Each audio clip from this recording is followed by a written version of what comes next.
ANP Radio, la voz vibrante del Perú.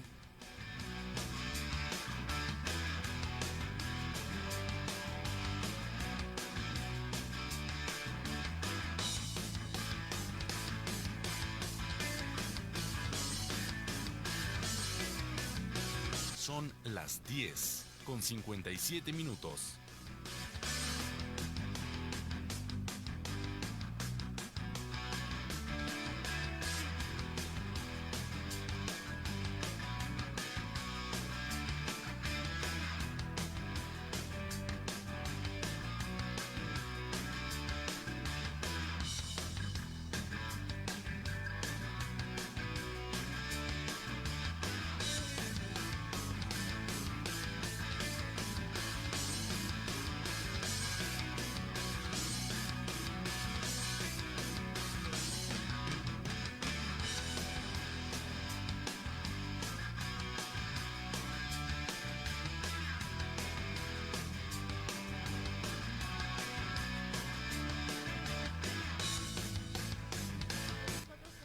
Tratamiento profesional a la noticia en ANP Radio, la voz vibrante del Perú. Son las 10:58.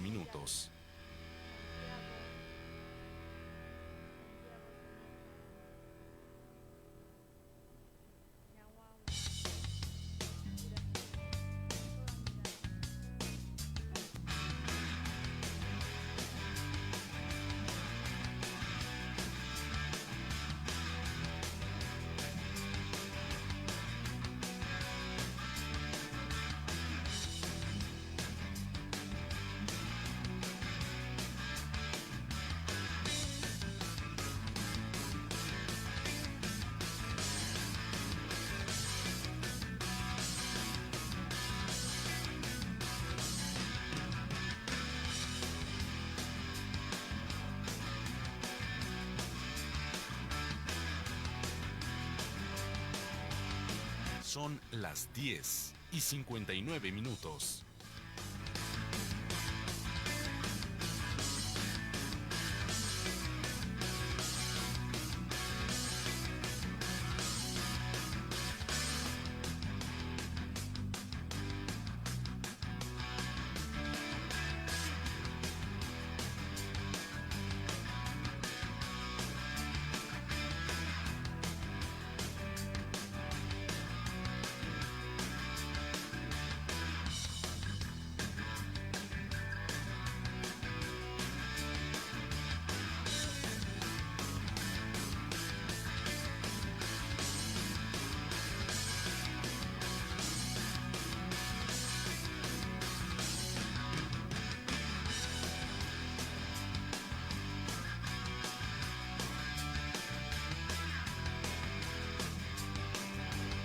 Son las 11:00.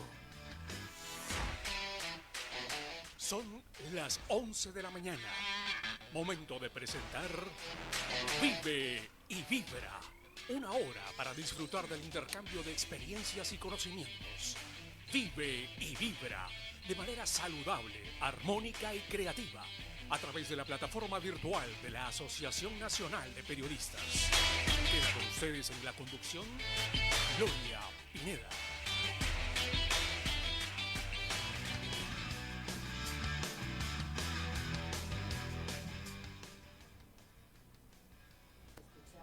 Se vuelve urgente escuchar las voces que vienen de los territorios, de las comunidades, de quienes viven de cerca los problemas que muchas veces pasan desapercibidos por el resto del país. Hoy abrimos este espacio para hablar sobre la defensa de los derechos de los pueblos, con dos lideresas indígenas, Aguajún y Huampis, y también de la Selva Central, Satipo, Junín, y un poco más adelante estará con nosotros una reconocida antropóloga social, quien hará un recorrido desde las montañas hasta nuestro vaso, este vaso con agua, para advertirnos por qué debemos comprometernos a cuidar este recurso natural. Amigas y amigos, les invitamos a escuchar, dialogar y asumir que los grandes desafíos que enfrentamos se podrán resolver tomando acción, juntos, como sociedad. En el marco del Día Internacional de la Mujer, hoy recibimos, como ya lo dijimos, a dos lideresas indígenas, una Aguajún y Wampis, que está con nosotros. Han llegado ambas desde la Amazonía hasta Lima para alzar la voz por quienes muchas veces no son escuchadas, las niñas y adolescentes de sus territorios. Desde Condorcanqui, de la región Amazonas, desde Satipo, Junín, la selva central, ellas traen consigo testimonios, preocupaciones y una demanda urgente de justicia frente a la grave crisis de violencia sexual que afecta a niñas, niños y adolescentes en sus comunidades. Una realidad dolorosa que interpela no solamente al Estado, sino también a toda la sociedad peruana. Hoy queremos escucharlas, comprender lo que está ocurriendo en sus territorios y acompañar su llamado a romper el silencio y la impunidad. Porque cuando se vulneran los derechos de las niñas, se hiere también el futuro de nuestros pueblos.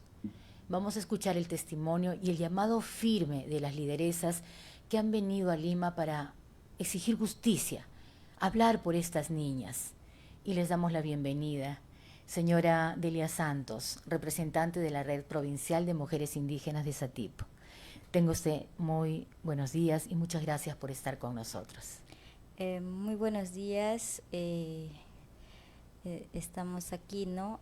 Como usted ya lo mencionó, mi nombre es Delia Santos Contreras, ¿no? Vengo en representación de la Red Provincial de Mujeres Indígenas que luchan contra la violencia en Satipo. También damos la bienvenida a la señora Rosemary Ivette Pioc Tenazoa. Ella es presidenta del Consejo de Mujeres Aguajún, Wampis, Comahuí. Bienvenida. Buenos días, mi nombre es Georgina Rivera Paz, soy vicepresidenta del Consejo Aguaruno, del Consejo de Mujeres Aguajún y Wampis, Umbuqueyabi, Comahuí. Vengo representando la lucha y la demanda de justicia a los niños violados en Amazonas, que no nos entienden. Disculpe la equivocación, señora Georgina. En realidad yo había hecho mención de una lideresa que iba a estar con nosotros, pero que lamentablemente se ha encontrado mal de salud. Le agradezco muchísimo por estar acá en nuestro programa, por representar al Consejo de Mujeres de la zona de Condorcanqui, Amazonas. En principio, y para poder conocer el tema por el cual ustedes han viajado desde sus territorios hasta Lima, por favor, ¿podría detallarnos, señora Delia? Sí, en primer lugar, ¿no? Agradecer por el espacio. Si bien es cierto, ambas no tenemos en común las problemáticas que se está viviendo, ¿no? En Condorcanqui. Al igual en la selva central, Satipo, también tenemos la misma problemática, la lucha constante, ¿no? De mujeres violentadas, de niñas abusadas sexualmente y las autoridades que se hacen de la vista gorda, ¿no? Entonces estamos aquí para exigir justicia, para pedir al jefe de Estado que no sea indiferente a lo que nosotros venimos a pedir. Sobre este mismo punto, señora Georgina.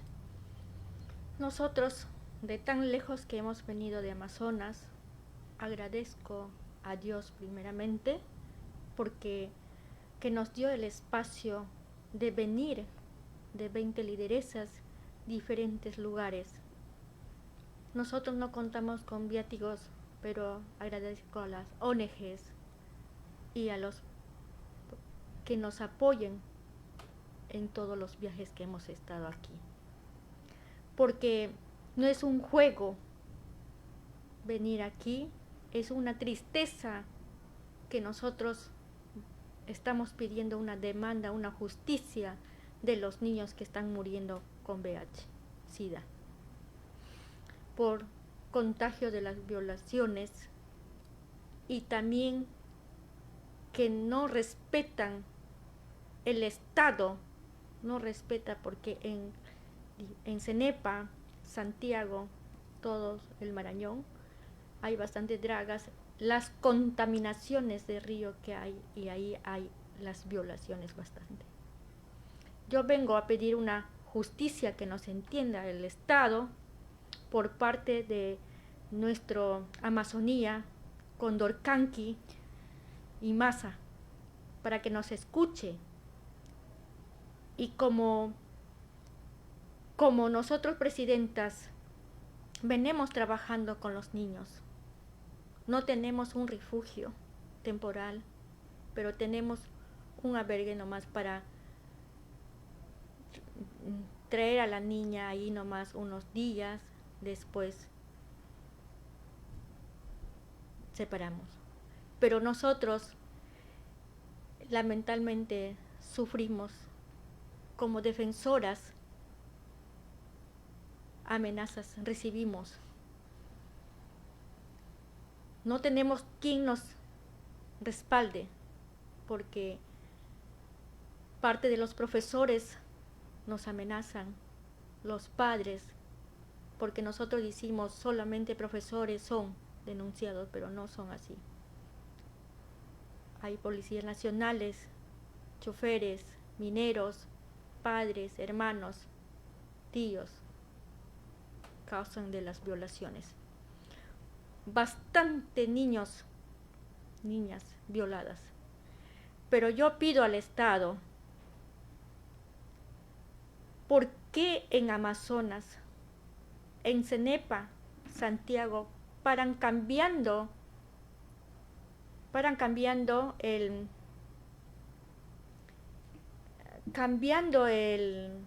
Poder Judicial?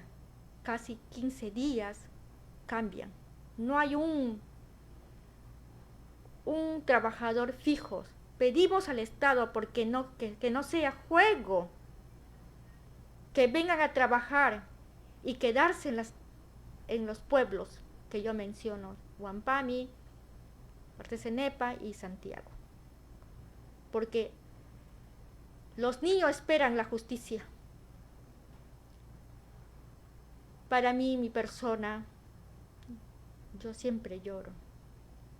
Porque yo tengo un sobrino muerto por contagio de VIH y violado, era 8 años. Murió aquí en el hospital de los niños. Ese me duele mucho y no hay justicia.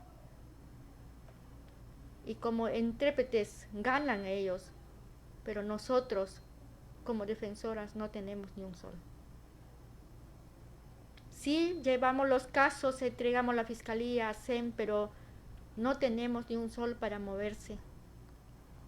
El Consejo de Mujeres que nosotros estamos trabajando como AWI, tenemos un albergue, pero refugio temporal. Queremos equiparle, estamos caminando, pero queremos que nos apoyes para terminar esa maloca que tenemos. ¿A dónde llevar en los casos de los niños allí para que descansen, que nosotros estamos recibiendo? Señora Georgina, entendemos perfectamente su indignación y también consideramos que no es que tengamos que llevar a los niños a ninguna parte. En realidad lo que debería pasar es que todos respetemos a nuestras niñas, a nuestros niños, a los adolescentes, que no se den estos casos, porque estas mentes enfermas pueden atentar contra la vida de un menor de edad, de una persona vulnerable, de una persona que no está en condiciones de defenderse. Señora Delia, esto es un hecho reciente. ¿Están ustedes denunciando algo que está pasando en los últimos años? ¿Desde cuándo es que este dolor, esta herida está abierta? Bien, en Junín, Satipo, la provincia, ¿no? Alberga 3 distritos que normalmente en el distrito de Pangoa, Mazamari, Río Negro, ¿no? Sí ha habido casos, más que nada, que son violencia física, violencia contra niñas y adolescentes también. ¿Por parte de quién? Muchas veces por personas que son de afuera, ¿no? Lo que pasa es que últimamente se ha normalizado, ¿no? La unión entre una persona mayor con menores de edad. Eso se ha normalizado, ¿no? Entonces, ¿qué podemos hacer frente a ello? Nosotros, como defensoras de derecho, nos pedimos que todo lo que está pasando no simplemente lo tapen, ¿no? Y digan, ¿sabes qué? Esto es algo normal, que una niña de 13, 14 años esté con una persona mayor. Entonces, y hay consentimiento por parte de los padres también. Entonces, si hay un consentimiento por parte de los padres, quiere decir que no hay. No tienen la posibilidad de Claro, poder ejercer claro, porque una de ellas es que, como le digo, si hay consentimiento por parte de los padres, entonces ya no se ve el abuso en estos adolescentes, ¿no? Entonces, lo que queremos es que cese eso, ¿no? Queremos que las niñas tienen que vivir, ¿no? Ellas son niñas, adolescentes que necesitan estudiar, que necesitan estar libremente, ¿no? Se ha visto los embarazos a temprana edad, ¿no? De 10, 11, 12, 13, 15 años. Y no, o sea, hasta el momento nadie habla sobre ello. ¿Ustedes lo que están pidiendo es que se haga un cambio en la legislación? Claro, si bien es cierto, hay una ley que ampara a los niños, ¿no? Pero sin embargo, no se está ejecutando o no se está, ¿qué quiero decir? No están respetando esa ley, porque a simple vista nadie dice nada sobre ello. ¿Han ustedes acudido a algunas instancias del Estado, supongo? ¿Qué respuestas han tenido? Sí, cuando nosotros acudimos a las instituciones que supuestamente son los defensores del niño y adolescente, en este caso la Defensoría del Pueblo, cuando una mujer es violentada por su pareja, que nos vamos al SEM, algunas de las mujeres que viven cerca a la capital o a la provincia pueden ir, ¿no? Pero sin embargo nos encontramos con otra brecha, ¿no? Una barrera que es algo muy real, que hay mujeres que viven en las zonas rurales, ¿no? Claro, alejadas. Que alejadas de la capital, y para venir a hacer una denuncia tienen que, uno, dejar a sus hijos, ¿no? U otro, la economía, ¿no? Es una brecha muy fundamental, y al llegar a la capital se topa con otra realidad, de que hay mujeres, por el simple hecho de que somos mujeres indígenas, no sabemos muy bien el castellano, ¿no? Entonces nos topamos con funcionarios que no nos entienden, ¿no? Entonces lo que se pide ahora es que en esas instituciones haya intérpretes, ¿no? Para que cuando una mujer, ya sea violentada, un niño sea agredido sexualmente, ¿no? Ese intérprete hable por aquel víctima, ¿no? Pero sin embargo, hoy en día no se está viendo eso. Entonces, venimos a denunciar, no nos entiendes, o muchas veces también nos vamos a la policía, ¿no? Si sufrimos de violencia física, pero lo primero que nos dicen es que nosotros como mujeres somos la que tal vez hemos provocado que nuestras parejas o nuestros maridos nos hayan golpeado, nos hayan insultado. Retrógrada que ya no tiene cabida Sí, en estos justamente, tiempos. sí, justamente por eso. Muchas veces vamos a la policía y si tenemos esa respuesta, ¿qué hacemos nosotros como mujeres? Simplemente no tenemos el apoyo y simplemente nos damos la vuelta y volvemos a nuestras casas conviviendo con nuestro agresor. Entonces tenemos que aguantar todas esas cosas. Se está viendo, ¿no?, bastante lo que es la indiferencia, ¿no? No hay empatía en cuanto a los funcionarios que supuestamente deberían de apoyarnos, pero sin embargo no lo hacen, no son empáticos. Y hay mujeres igual, ¿no? O sea, no me refiero solamente al hombre, sino también hay mujeres también que no son empáticas con nosotros mismos. En vez de tal vez evaluar o investigar los hechos, lo primero que te dicen pues es, tú lo has provocado. ¿Por qué violan a una niña? Por el simple hecho de tal vez encontrarlo indefensa, o también juzgan por la forma de vestir. Un niño, una señorita de 14, 15 años, se sabe que en estos tiempos la moda, ¿no? Están con sus ropas ajustadas, pero eso no quiere decir que esté a merced de esas personas que vayan a hacer algo mal contra ellas, ¿no? Es una niña, esas niñas tienen que crecer libremente, tienen que, así sea por la forma de vestir, no tiene que una persona, en este caso pedófila, como se les llama a esas personas, tener que violentarlas. Señora Rivera, ¿ustedes traen algún planteamiento, tienen alguna propuesta concreta? ¿Han evaluado todas las circunstancias? ¿Saben cómo son las cosas en sus localidades? Siendo así, entonces, ¿qué es lo que vienen a pedir acá a Lima? Nosotros sabemos la situación de las comunidades que vivimos. Es muy lejos las comunidades que hemos pactado a las niñas que son violadas. Nosotros venimos aquí a hacer una justicia, pedir al gobierno que el 2023 hasta el 2025 había casos 500 casos, pero ahora el 2025 asumió el caso 800 casos.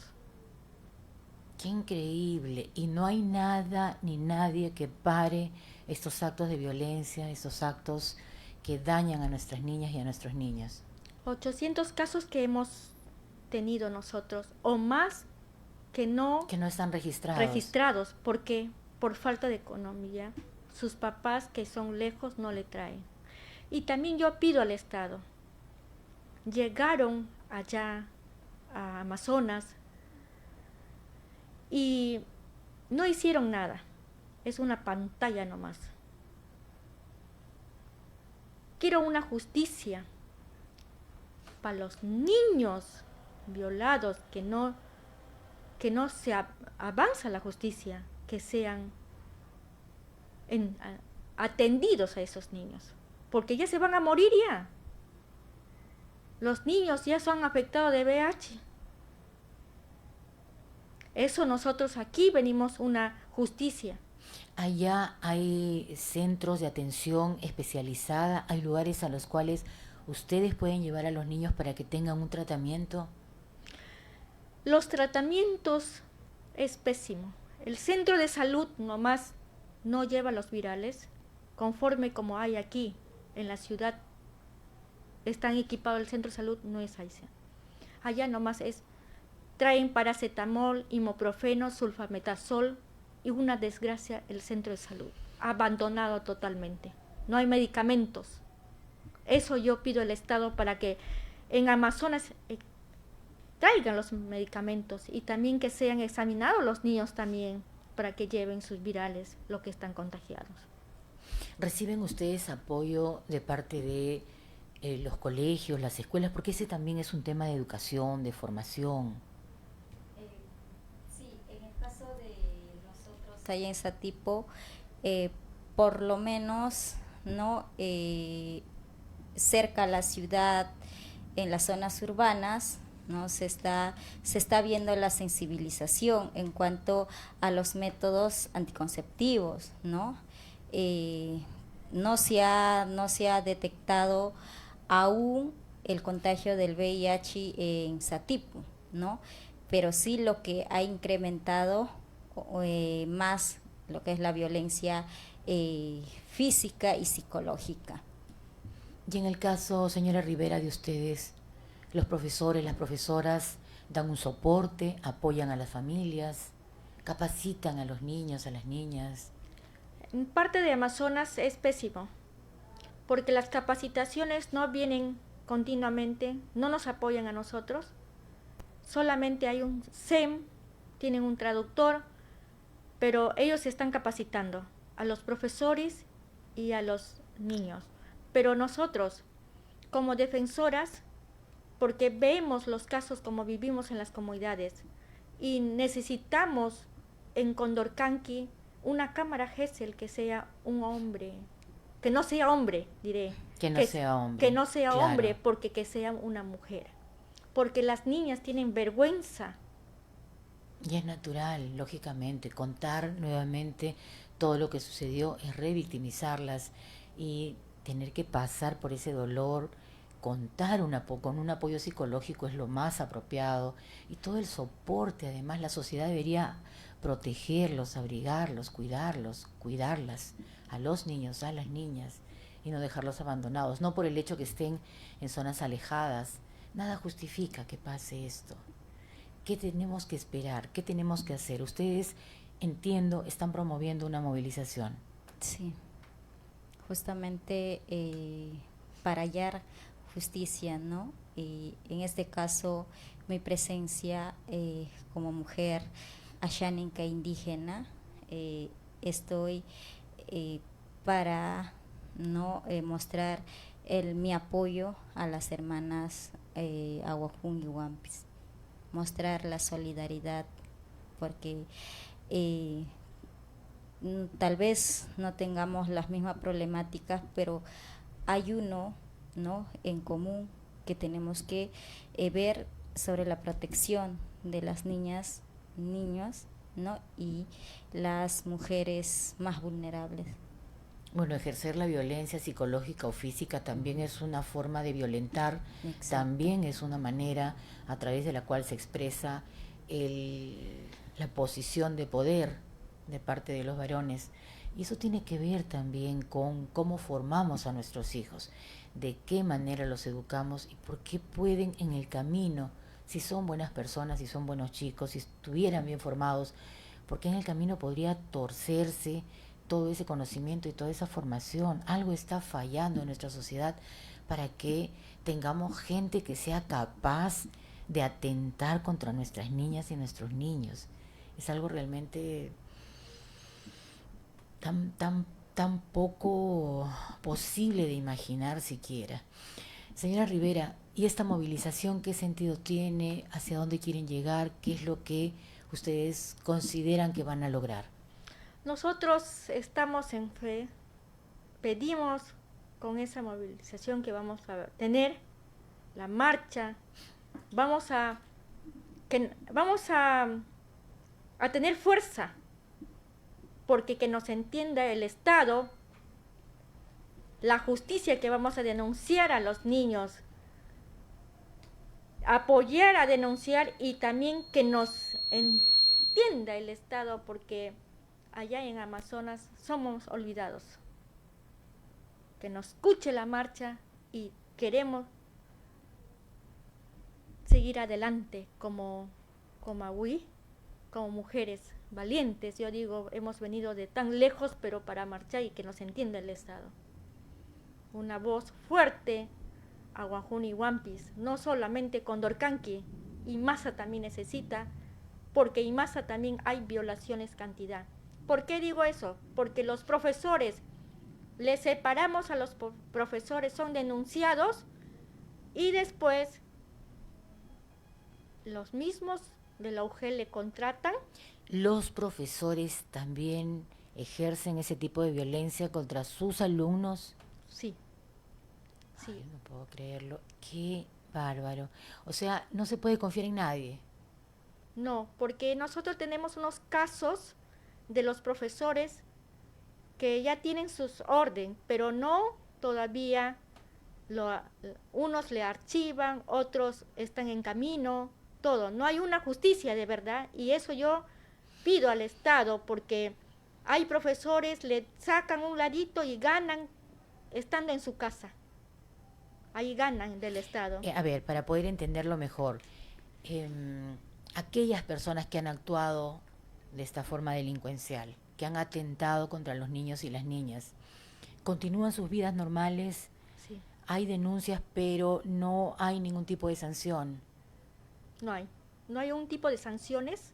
Siguen Y las niñas contratando. tienen que seguir viendo a sus agresores, Sí. tienen que seguir enfrentándose día a día con esos actos de violencia.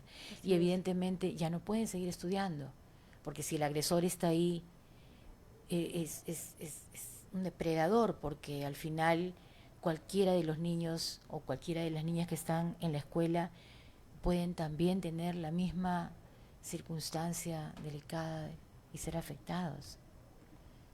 Sí, doctora, porque en Amazonas hay casos de los profesores, pero siguen contratando a la UGEL. ¿Y al Ministerio de Educación han hecho ustedes algún pedido, alguna denuncia, alguna queja? Habría que buscar las más altas instancias, porque quizás en los mandos medios se van encubriendo, como usted ya lo estaba diciendo. Me pareció entender también que lo mismo pasaba con los policías, Sí, que también hay policías abusadores. sí, sí hay policías en Condorcanqui que abusó a las víctimas niñas. Más tenemos unas denuncias de los profesores, más que ahora siguen contratando la UGEL.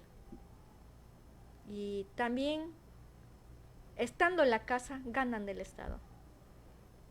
Eso pido para que haya una justicia a los profesores también, que sean eliminados, para que no trabajen. Claro, y eso serviría también como un precedente para otras circunstancias en otras regiones, en otras comunidades donde también pudiera estar pasando esto. Sí. Porque si sucede en los territorios que ustedes están mencionando, es muy probable que como el Estado no se entera, no quiere saber qué cosa pasa, o sencillamente se lava las manos y no reconoce esta realidad, nuestras niñas y nuestros niños estén desprotegidos también, y esta circunstancia puede estar repitiéndose en otros lugares. Sí, muchas veces sabemos que las autoridades, ¿no?, de aquí de la capital de Lima nunca llegan a los rincones, ¿no?, más inéditos de nuestro querido Perú, lamentablemente. Y sin embargo, cualquier denuncia que nosotros realicemos siempre se quedan en la provincia o en el distrito, pero ya no llegan aquí a la capital y no se dan la molestia, ¿no?, de por lo menos investigar de a fondo, ¿no? Entonces ellos en esos momentos se está viendo la realidad que viven nuestro Perú, ¿no?, el cambio de presidente a cada momento, buscando, ¿no?, se empeñan más en lo político que apoyar a las personas más vulnerables, que son los niños y las mamitas que requieren ayuda, ¿no? Vamos a tener que dar por terminada esta conversación. En realidad el tiempo no nos es favorable, pero les pido por favor brevemente, dirigiéndose a la cámara, imaginándonos que están frente a las autoridades, y para cerrar, como decía ya, este diálogo, una invocación, un pedido, algo que nos pueda resumir toda esta indignación y estas exigencias que ustedes han venido a presentar a Lima de manera tan valiente. Señora Georgina. Pido al Estado que me entienda, porque de Amazonas hemos sufrido bastante violencias físicas, maltratos también y violaciones. Hemos venido aquí para hacer la marcha, para que que nos entienda y que se pare la justicia. Pedimos la justicia por los niños, niñas violadas. Pido la justicia porque que no se quede aquí nomás, porque ya se van a morir los niños, niñas que están afectadas con VIH, SIDA. Y queremos medicamentos para Amazonas, que se vayan también el Estado a ver si es verdad, que verifique el puesto de salud cómo está, y que venga a ver el refugio temporal que tenemos nosotros con Magui también. Ya estamos por terminar, queremos que nos apoyes para terminar el segundo piso que tenemos. Eso yo pido al Estado que nos entienda. Gracias.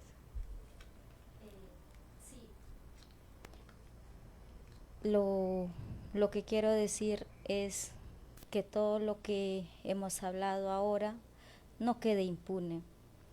Queremos justicia para aquellos niños y niñas que están siendo violentadas o abusadas sexualmente, ¿no? Y que el Estado pueda, ¿no?, seguir ayudando, o queremos que nos ayuden para que todo lo que han denunciado no quede archivado solamente. Queremos respuestas concretas, queremos justicia para ellos, y que todo no quede impune. En el mes en el que se conmemora el Día Internacional de la Mujer, el mensaje es claro. La impunidad también es una forma de violencia. Escucharlas es el primer paso, pero la verdadera tarea es actuar para garantizar que las niñas, niños y adolescentes puedan crecer libres de miedo y con sus derechos plenamente protegidos. Gracias por su valentía. Gracias, lideresas Delia Santos y Georgina Rivera, por acceder a esta entrevista. Sus palabras nos recuerdan que la violencia sexual, la violencia de cualquier característica contra la niñez indígena, no es un hecho aislado, sino una crisis que requiere respuestas urgentes del Estado y el compromiso de toda la sociedad. Vamos a hacer una pequeña pausa y regresamos con nuestro programa Vive y Vibra.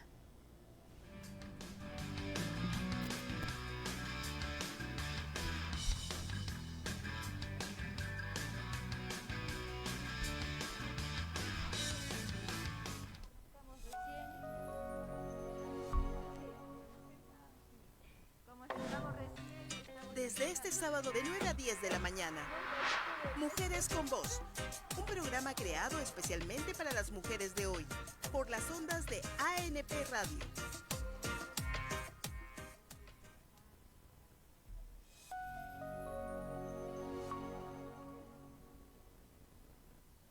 Ensayo General, un espacio para el encuentro entre el periodismo y la reflexión profunda sobre el Perú. Todos los jueves al mediodía por la radio de la Asociación Nacional de Periodistas del Perú.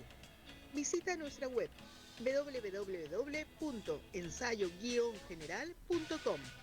Teléfono 908-801-019.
Séptimo portal, el misterio nos conecta.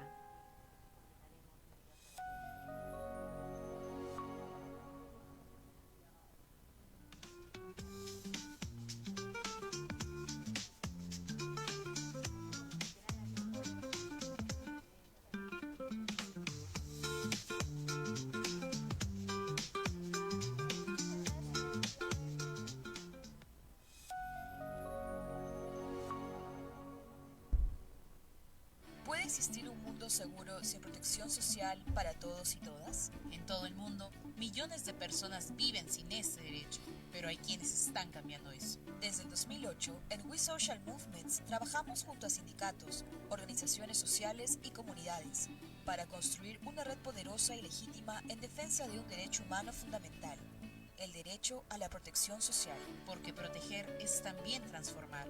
La protección social no es solo una necesidad, es una estrategia para el cambio, una puerta hacia la igualdad, una herramienta para la justicia social. La protección social no es caridad, es justicia, con diálogo, con alianzas y con propuestas reales. We Social Movements, protegiendo hoy, cambiando el mañana. La protección social es un derecho individual, pero la responsabilidad de hacerlo real es colectiva.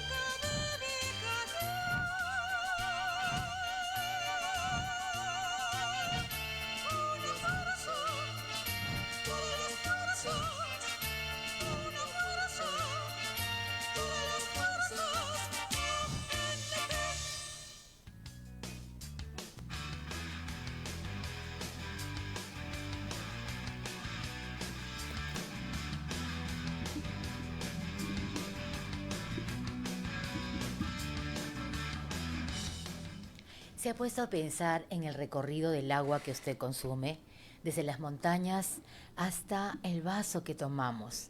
Detrás de cada sorbo de agua hay un largo viaje que comienza en las lluvias, en los glaciares y en las montañas. Atraviesa ríos, lagunas, cuencas, pasa por comunidades que la cuidan y finalmente llega a nuestros hogares.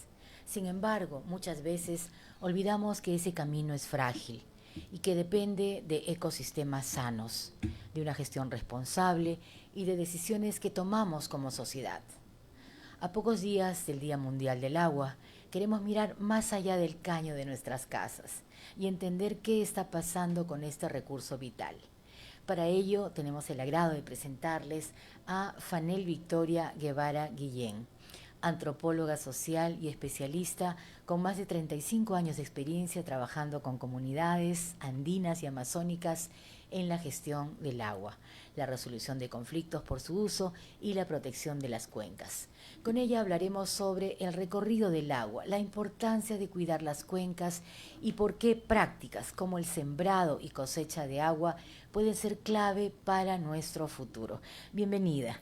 Muchas gracias por estar con nosotros. Un honor y un gusto poder estar en esta emisora y poder aportar con algún granito de arena. Hablando del agua. Claro que sí, vamos a empezar por lo cotidiano, el agua en la vida diaria. Cuando abrimos el caño en la casa, pocas veces pensamos de dónde viene ese agua. ¿Podría explicarnos de manera sencilla de dónde proviene el agua que consumimos en ciudades como Lima? Sí, es importante y a veces no se entiende el ciclo completo, ¿no? Muchas veces cuando se les pregunta de dónde viene el agua, dicen del caño. Pero el agua no solo viene de la cuenca. La única fábrica que hay del agua en el mundo es la lluvia. Y la lluvia se produce precisamente por la evaporación de las, digamos, de las aguas del mar. Entonces nosotros tenemos los vientos alisios que traen todo el agua evaporada del Atlántico y que se, digamos, guardan y que caen bajo lluvia en la selva y luego suben a la montaña en un segundo periodo. Y tenemos también los vientos alisios que vienen del Pacífico y también recogen, ¿no? Digamos, este vapor de agua, esta evapotranspiración, y que suben a las montañas. Y las montañas, antes nevadas, ahora con menos nieve, eran los almacenes de esa agua que se recoge. Y el colchón de agua es la Amazonía. Entonces, esos son los almacenes de agua que tenemos y eso es lo que produce la lluvia, que es la única fábrica de agua. Siempre se ha dicho que es un recurso infinito. ¿Por qué ahora estamos hablando de crisis? Porque estamos viviendo una situación de cambio climático, en primer lugar.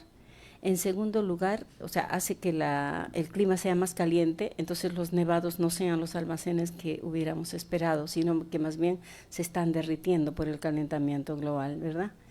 Y también están las prácticas humanas, que no solo ha crecido la humanidad, sino que también tiene prácticas negativas en el uso de este Por ejemplo, recurso. ¿cuáles son esas prácticas Por ejemplo, la negativas? contaminación del agua. Es cuando el agua deja de ser la cantidad suficiente, porque hay una cantidad de agua que ya no se puede usar por contaminación. El agua desperdiciada, que digamos se utiliza mal, por ejemplo, el hecho de lavar carros con agua potable, O el regar hecho de jardines. regar jardines o regar pistas con agua que es de uso humano. El desperdicio, el mal uso, o sea, el uso excesivo en cosas que no deberían darse. Por ejemplo, si estamos hablando de escasez de agua, que es la que tenemos precisamente ya, y se está hablando de crisis y hasta de bancarrota del agua, ocurre que hay personas que, teniendo la obligación de bañarse en 5 minutos, lo hacen en cuarto de hora, media hora, se recrean, se bañan 3, 5 veces, desperdiciando el agua. Ese es un mal uso del agua. Por eso se habla incluso de cultura del agua. Entonces, cuando hablamos de la cultura del agua, necesitamos entender que el agua, primero hay que cuidarla y preservarla. Significa que primero tenemos que cuidar el ciclo, o sea, tenemos que cuidar la Amazonía y no podemos seguir permitiendo que se devaste, se está devastando, o sea, bajo la minería informal, bajo la pesca ilegal, bajo la explotación de los bosques de manera con tala, no solo ilegal, sino incluso legal, y bajo el criterio de que las ganancias son más importantes que la vida. Hemos tenido, por ejemplo, el anteaño pasado, un incendio de 64,000 hectáreas de manera consciente, cómplice con el propio Estado, que ha generado tierras de cultivo y tierras de crianza de ganado para el comercio con China. Entonces, se está devastando el bosque. El día que no tengamos bosque, no vamos a tener agua. O sea, no es solamente que para los amazónicos va a ser la desgracia, también para todo el Perú y para América Latina y para el mundo, porque la Amazonía es el pulmón del mundo, ¿no? Y tenemos también, digamos, las zonas que son productoras de agua, que son las partes altas de la cuenca, donde hay fuentes que se van generando, como las lagunas, los manantiales y los nevados. Son fuentes de agua que generan las nacientes de los ríos. Entonces, eso tiene que protegerse. ¿Con qué? Con vegetación. Tenemos que vegetar todas las partes altas de las cuencas. O sea, las partes altas de donde nace el agua. Esa es la primera tarea para proteger las fuentes de agua y para garantizar que el flujo de agua no falte. Pero aparte de eso hay que hacer algunas prácticas que se llaman precisamente afianzamiento hídrico. O sea, no es solo una práctica de siembra, como se llama, ¿no? De siembra de agua, porque cuando por primera vez un colega habló de la siembra de agua, dijeron, ¿qué está hablando? Está hablando de siembra y cosecha de agua. Es que sí hay siembra de agua cuando, por ejemplo, se recoge el agua de lluvia y se canaliza para que mediante la montaña baje y en 3 meses tengamos manantiales abajo, o para que se reserve en ciertas partes y pueda bajar durante el año. No solo mediante cochas, sino hay otras prácticas que también ayudan a esta acumulación de agua en las partes altas, que permite que las partes medias y las partes bajas tengan un abastecimiento. Entonces, primero es cuidado. Por ejemplo, Lima, que es una población que tiene más de 13 millones de habitantes, tiene en riesgo sus fuentes de agua. O sea, hemos conocido que, por ejemplo, al lado del túnel trasandino, donde se acumulan digamos, los grandes reservorios de agua para el agua potable de Lima, ha instalado una minera que se llamaba Ariana, ahora tiene otro nombre, que incluso se ha iniciado una acción judicial para impedir que se instale ahí. Ya está instalada y está esperando una sentencia final, pero el riesgo de que ese ducto sea como ahora el ducto de Camisea, que está hecho de un material tan fuerte, tan sólido, que se supone era, ¿no? Que no tenía ningún problema. Imagínense lo que nos está causando. Imagínense con el ducto de Lima. El país. Pero claro, y con un ducto en Lima que se contamine, porque ahí cerca están los relaves mineros, o sea, lo que sería, ¿no? O sea, no sería una pandemia, sería una muerte masiva por falta de agua o por agua contaminada. O por los relaves también que hay cerca del río Rímac, en Tamborá, que en otros sitios que generan riesgos de contaminación, que se habla de un sismo nomás de 7 grados podría generar la contaminación del agua del río Rímac. Y el río Rímac es el principal aportante para el consumo de agua potable en Lima. Entonces, y las otras cuencas, ¿no? Entonces, la primera tarea de los ciudadanos es tener un uso cuidadoso del agua. Y un uso cuidadoso quiere decir un uso ahorrativo. Por ejemplo, yo no voy a estar, por decirte, lavando a cada rato las cosas, no voy a estarme bañando todos los ratos, voy a cuidar que el agua para el jardín, por ejemplo, sea un agua reusada, voy a usar lo que solo necesito, ¿no? Para cada cosa, voy a lavarme la boca con un vaso, o sea, voy a generar criterios de ahorro del agua. Y eso no se enseña en el colegio, no hay una cultura. Todavía no. Bueno, la Autoridad Nacional del Agua hace campañas en colegios, pero no es masivo, no es general, ¿no? Donde se genera precisamente enseñanza sobre estos temas. Otra parte de la cultura del agua es el cuidado justamente de las partes altas de las cuencas, que nosotros que somos ciudadanos aquí, que creemos que el agua viene del caño, tenemos que ir a ver cómo podemos contribuir en las partes altas, con forestación, claro, generando campañas de forestación. Por ejemplo, ¿no? En Ecuador yo conocí un hotel muy elegante, ¿no? Conocí al empresario que me contó que él planteó, ¿no? Cosechar árboles en no Loja. Puede ser cualquier variedad. Me imagino que deben ser algunos. No, pero más los nativos, menos, ¿no? Más los nativos, ¿no? Los de la localidad. Claro, los que son adaptados al medio, o sea, los nativos, los que son peruanos, ¿no? Como la queña, otros. Tal vez algunos árboles como el eucalipto, que tienen raíces muy largas, pueden absorber mucha agua, pero depende de dónde están ubicados. Tampoco es tan cierto que en todas partes genera ese problema, ¿no? Por ejemplo, este empresario me decía, yo he generado un programa que se llama Siembra árboles en Loja y cosecha agua en Piura.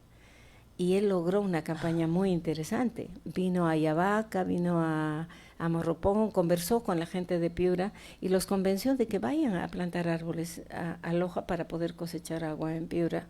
Y se hizo toda una campaña hace, debe ser más o menos 7, 8 años, o un poco más, donde logró que 3.000 árboles se plantaran. Y logró esa campaña y fueron muchos agricultores, muchos ciudadanos piuranos allá a Loja. Él les dio alimentación, bueno, le costó, ¿no? Y regresó y después dijo, ¿y ahora cómo voy a mantener este bosque? O sea, porque no es solo plantar los árboles, claro. Hay que ver que se rieguen, que se cuiden hasta que tomen, digamos, el tamaño correcto, ¿no? Entonces dijo, hizo la campaña de adopta un árbol. Entonces, adoptar un árbol costaba $5, porque en el hotel habían árboles, ¿no?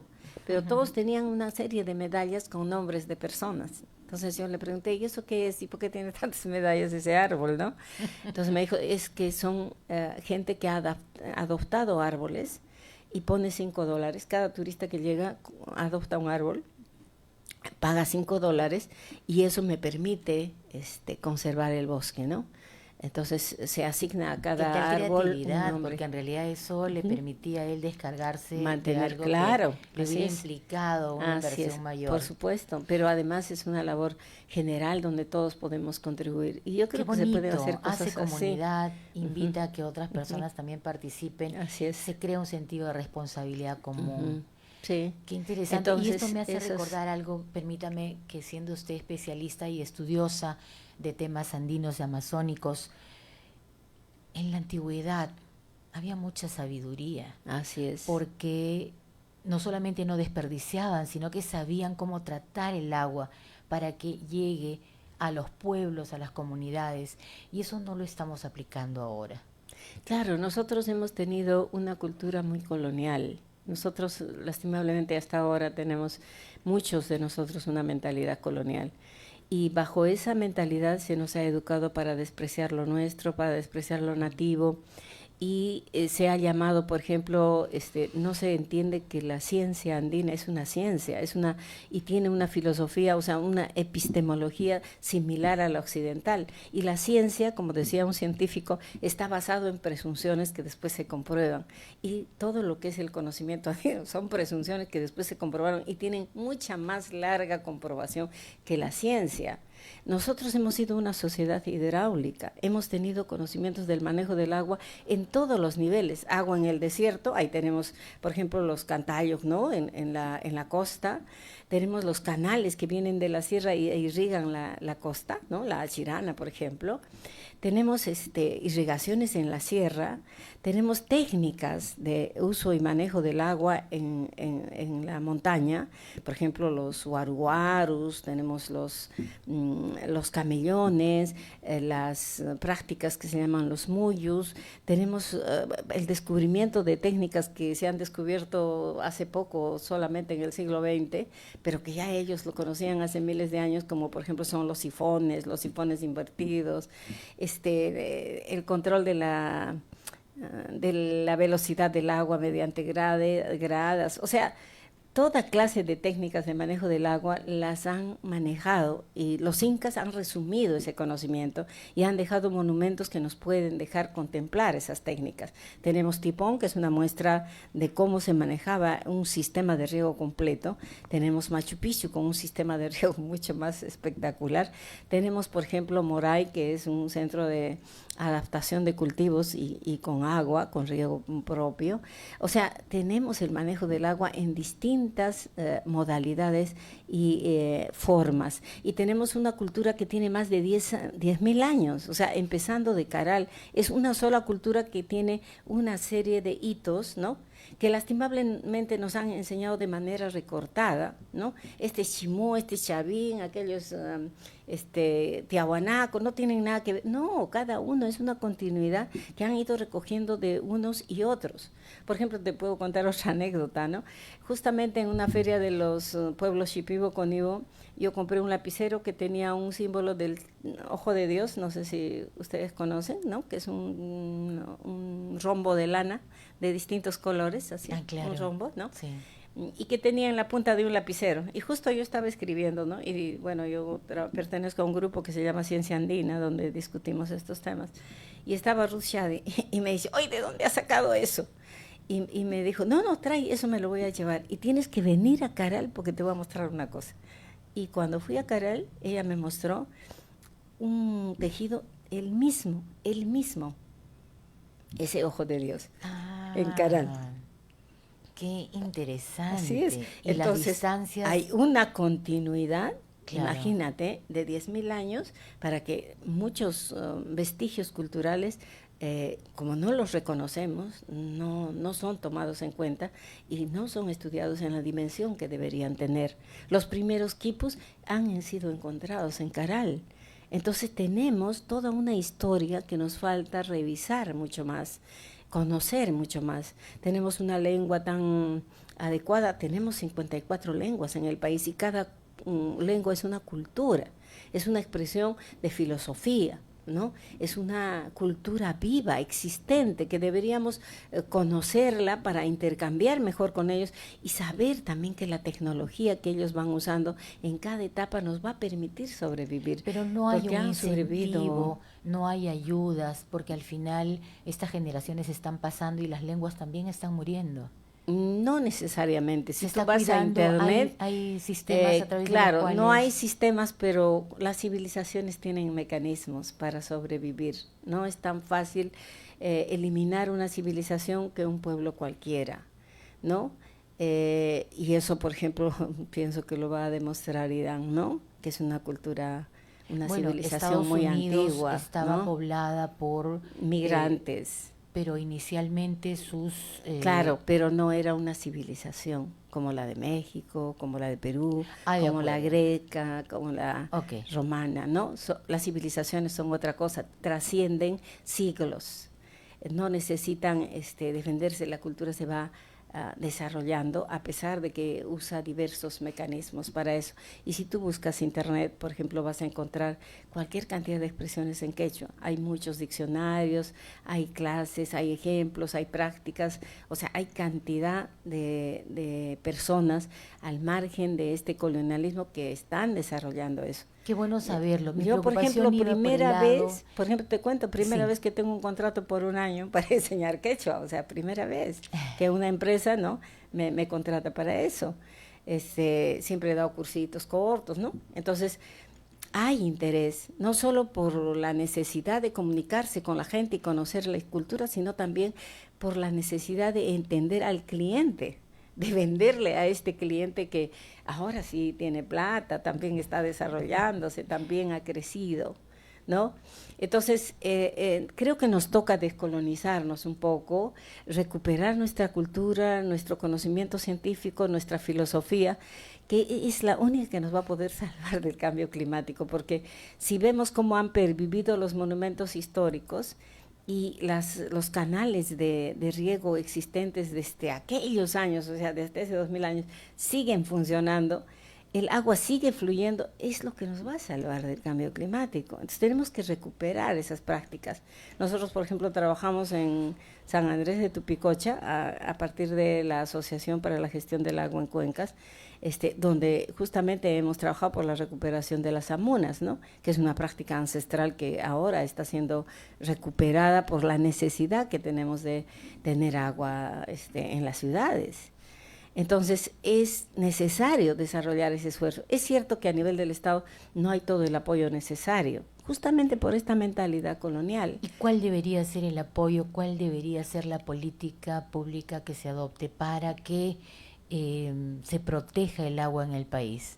Lo primero tiene que ser trabajado en educación, ¿no? Yo creo que la educación es básica, la recuperación de nuestra cultura, entonces en eso tiene mucho papel, no solo el Ministerio de Educación, sino también el Ministerio de Cultura, ¿no?, que está ocupado en otras cosas y no en recuperar nuestra cultura. También es importante que haya una unificación de las autoridades que tienen que ver con el agua.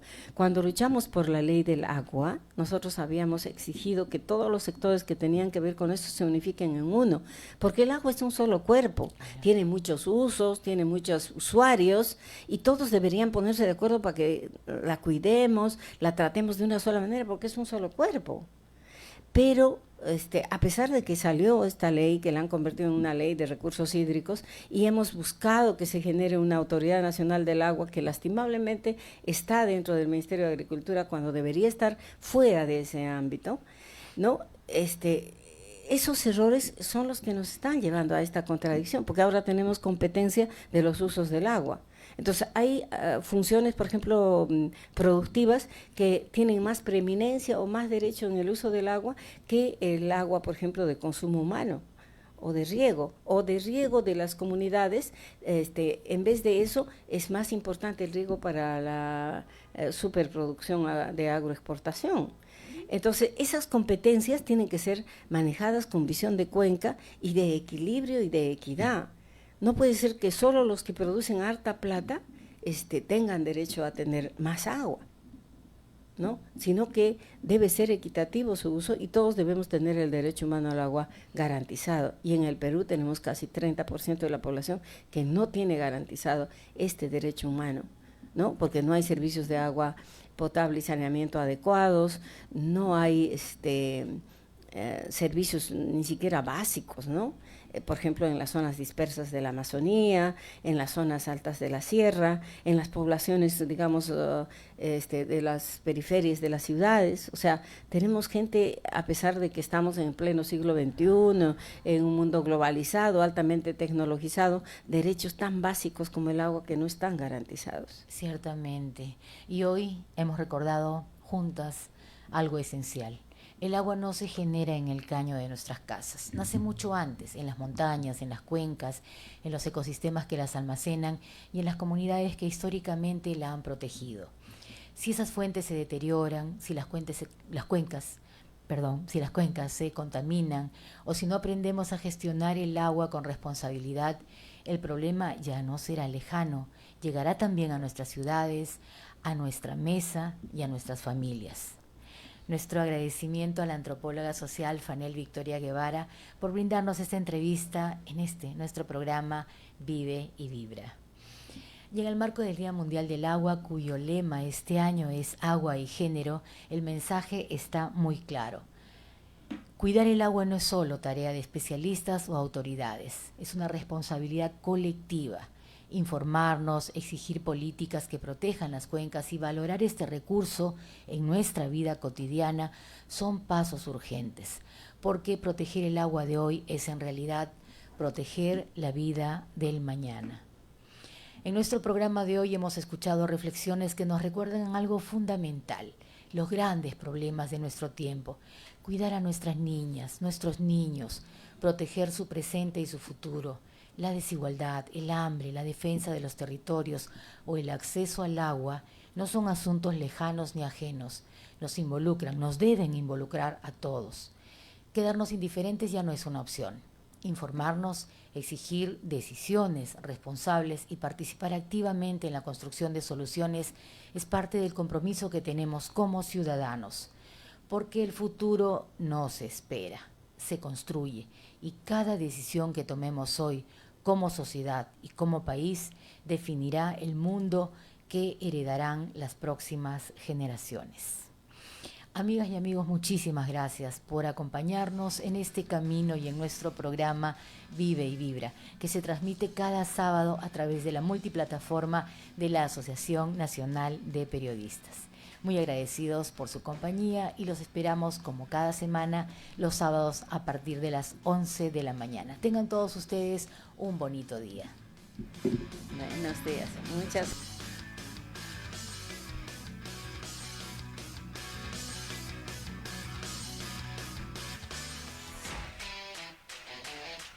Así concluye Vive y Vibra. Una hora disfrutando del intercambio de experiencias y conocimientos. Vive y Vibra de manera saludable, armónica y creativa. A través de la plataforma virtual de la Asociación Nacional de Periodistas. Estuvo con ustedes en la conducción Gloria Pineda. Hasta el próximo miércoles al mediodía. Gracias por su sintonía.